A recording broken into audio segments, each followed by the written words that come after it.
तो हमारी फर्म में हम यही कोशिश कर रहे हैं कि सब लोग अपने इस 3 साल के दौरान बेस्ट से बेस्ट सीख सकें, समझ सकें। ओके, तो जब तक ये स्टॉक ऑडिट का चार्ट यहाँ खुल रहा है, मैं आप लोगों को स्टॉक ऑडिट के बारे में बताना चाहूँगा। स्टॉक ऑडिट वो चीज़ है जिसकी मदद से आप ये कंफर्म कर सकते हो कि जो बैलेंस शीट में स्टॉक की फिगर आ रही है वो रीजनेबल, फेयर, ट्रांसपेरेंट, रिलायबल है या नहीं। बैलेंस शीट के अंदर अगर स्टॉक उड़ा दो तो क्या कॉस्ट ऑफ गुड्स सोल्ड सही निकलेगा? है ना, सिर्फ सेल है, परचेज है, आपने 30 मार्च को बहुत सारा माल खरीद लिया, उसे बेचा नहीं, तो क्या वो कॉस्ट है? वो तो क्लोजिंग स्टॉक में जाना चाहिए ना। तो कॉस्ट ऑफ गुड्स सोल्ड में तो वो नहीं आएगा। तो इसीलिए स्टॉक सही होना ज़रूरी है। और स्टॉक सिर्फ एक दिन सही नहीं होना चाहिए, उससे थोड़ी ना काम चलता है, हर रोज़ सही होना चाहिए। तो उसी के लिए रैंडम स्टॉक ऑडिट्स और सरप्राइज ऑडिट्स फिनसिस की टीम, एमएलजी की टीम किया करती है और आप सब उसका हिस्सा हैं। मुझे खुशी है आप में से कई लोग राजस्थान में जाके, वेस्ट यूपी में जाके, वेस्ट हरियाणा में जाके जहाँ जहाँ जो चेकिंग कर पा रहे हैं, कर रहे हैं, और उसमें बहुत कुछ नया सीख भी रहे हैं। तो ये जो आप लोग सीख रहे हैं इसको आप लोगों ने इम्प्लीमेंट करना है। सबसे खास बात है, अगर किसी चीज़ को इम्प्लीमेंट नहीं किया कोई फ़ायदा नहीं। सबसे पहले कुछ शुरुआत करते हैं फोटोग्राफ्स से। फोटोग्राफ्स है क्या इसमें?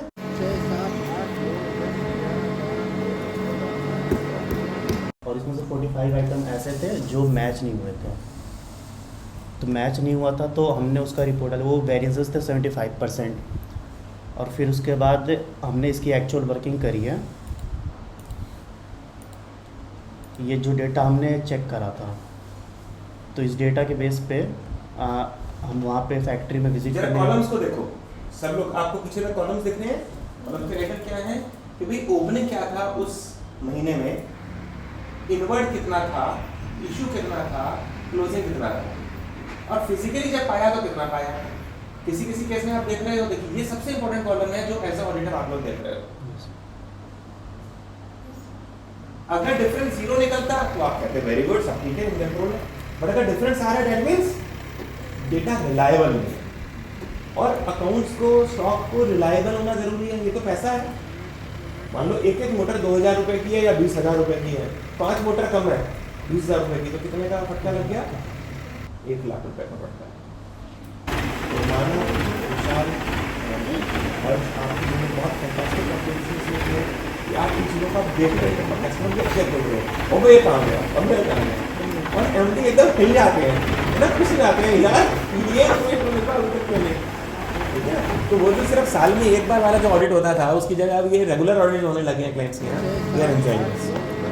हाँ जी, डिफरेंस आ रहा है, इसमें हमें प्रिवेंटिव और करेक्टिव एक्शन लेना चाहिए। क्योंकि हम आज के डेट में बैंक में जब जाते हैं तो वहाँ रियल टाइम सेटलमेंट होती है। जैसे कि जब पैसा लेते हैं या निकालते हैं तो तुरंत मैसेज आता है कि बोलते हैं कि बाद में करेंगे एंट्री, पहले एंट्री तब तक पैसा देते हैं वो। बट स्टॉक में क्या होता है कि आज के डेट में कंपनियों में क्या होता है, कैश का मतलब स्टॉक करोड़ों का होता है। तो क्या होता है कि स्टॉक इशू करे तो बोलते हैं कि एंट्री बाद में चढ़ाएंगे, बट हमें रियल टाइम एंट्री करनी चाहिए। जब इशू किया तो एंट्री करो, जब परचेस किया तब एंट्री करो, ताकि तभी ये डिफरेंस सेटल हो पाएगा। तो एज ऑडिटर हमारा काम है लोगों को जागरूक करना कि भाई आप चाहे कोई सॉफ्टवेयर यूज़ करें दुनिया का, उसके अंदर जो स्टॉक है वो एट एनी गिवन मोमेंट सही निकलना चाहिए।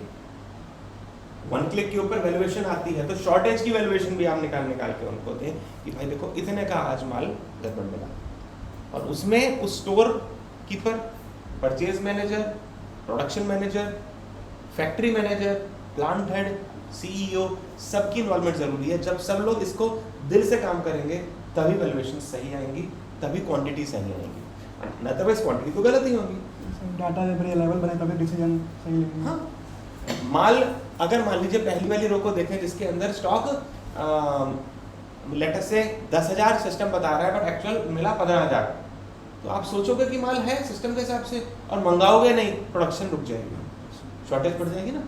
एंड रिवर्स हो सकता है, अगर मान लीजिए 25,000 क्वांटिटी चाहिए और सिस्टम दिखा रहा है कि नहीं है, उल्टा, और एक्चुअली है, तो आप 25,000 और खरीद लोगे, स्टॉक में 50,000 हो गया, जबकि पहले से ही पड़ा था माल। तो अनरिलायबिलिटी से कंपनी को नुकसान होता है। तो हमारा देश अनरिलायबल डेटा के बेसिस के ऊपर ना जाने कितना लॉस करता होगा, हमारी कॉस्ट ऑफ प्रोडक्शन बढ़ जाती होगी। तो हमें अपने कंपनीज को स्ट्रांग बनाने के लिए ये रेगुलर ऑडिट्स को अपना कर्तव्य का हिस्सा बना के रखना है, हमें ये काम करना है, सबने करना। कौन कौन करेगा? सब करेंगे पक्का पक्का? सीखना है ना, ठोकना है ना, अच्छे से करना है ना, ठीक। और रैंडम करना होता है, 4 आइटम कर लो, 10 आइटम कर लो, हजारों में से, उसी से रिपोर्ट निकल आती है। Yes sir.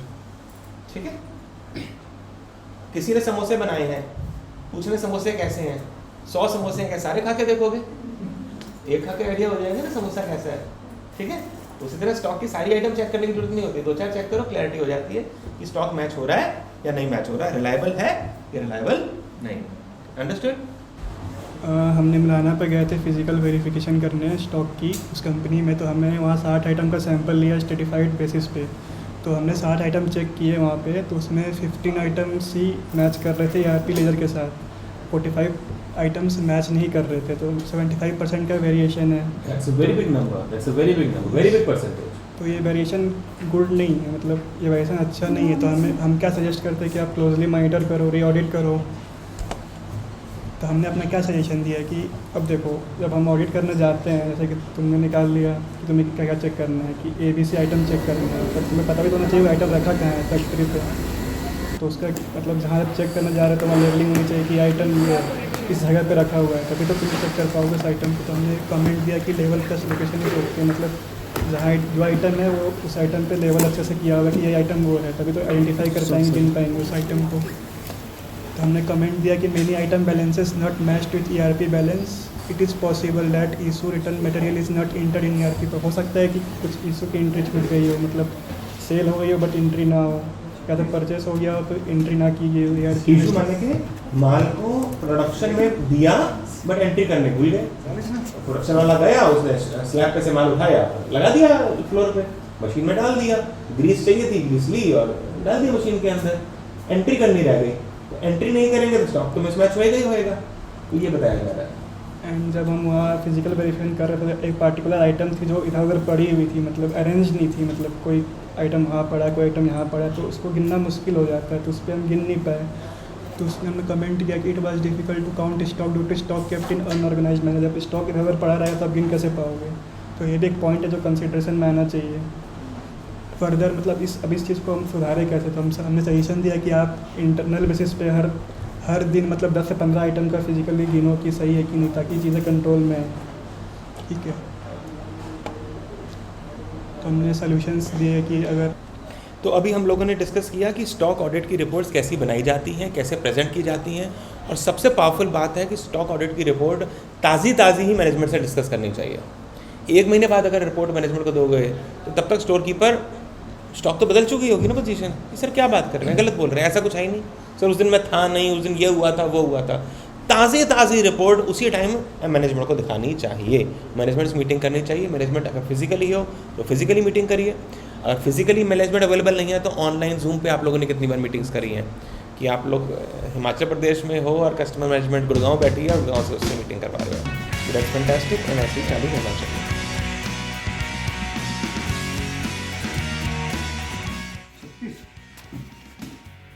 37, 38, 39, 40 ना।